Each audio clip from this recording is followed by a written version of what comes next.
धर्मा और जोरो मेजॉल में उतरकर एक घर में गए। धर्मा को लगा था कि वह किसी बहुत विकसित प्लेनेट पे पहुंचेगा। जनक 290 ने उसे आश्चर्यचकित कर रखा था।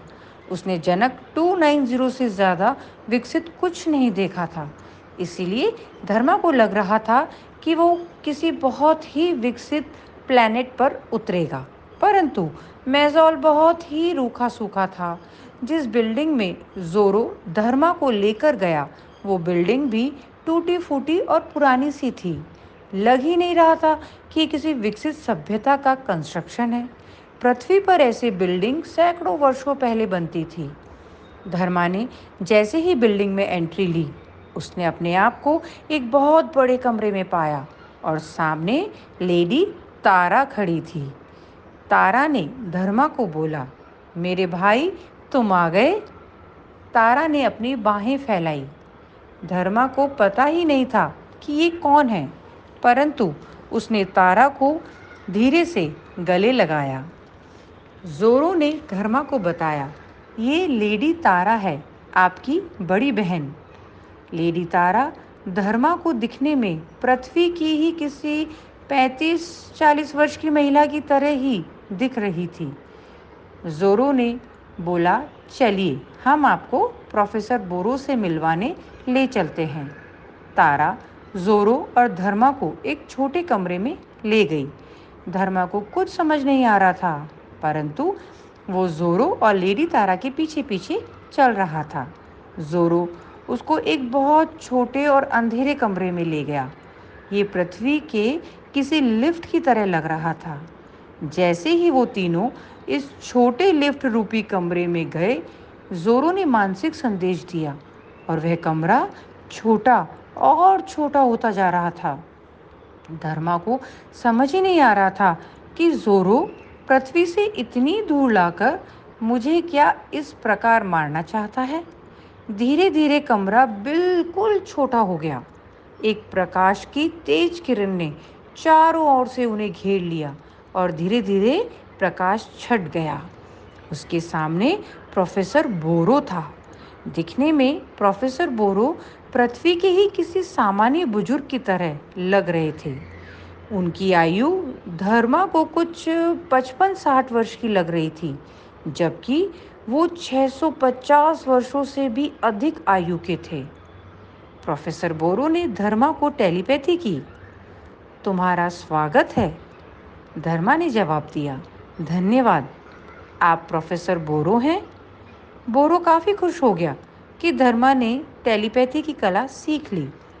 बोरो ने कहा, क्या बात है, मुझे नहीं पता था कि तुम टेलीपैथी कर सकते हो।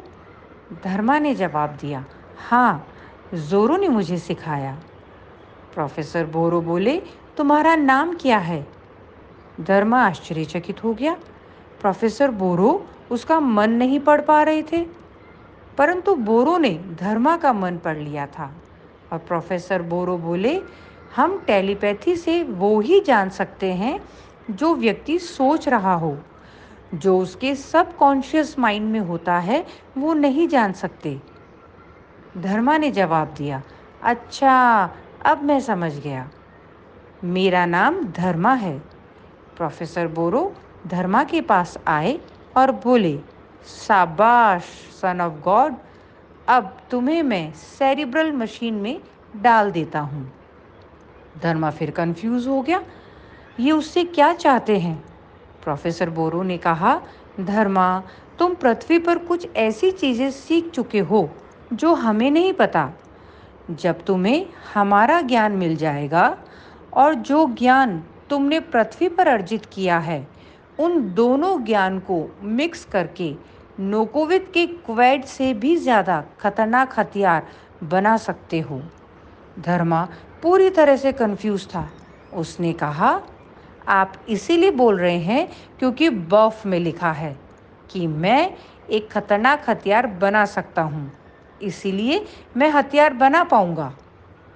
बोरो ने गुस्से में बोला, सिर्फ इसीलिए नहीं, हालांकि बफ सच्ची है, परंतु तुम वैज्ञानिक रूप से सोचो तो भी दो दुनिया का ज्ञान जिसे प्राप्त हो, वो किसी भी सूरत में ज़्यादा शक्तिशाली होगा। धर्मा को कुछ समझ नहीं आ रहा था। तभी लेडी तारा बोली, प्रोफेसर बोरो एक बहुत अच्छे साइंटिस्ट हैं, परंतु उनको स्टोरी सुनानी नहीं आती। धर्मा ने तारा की ओर देखा।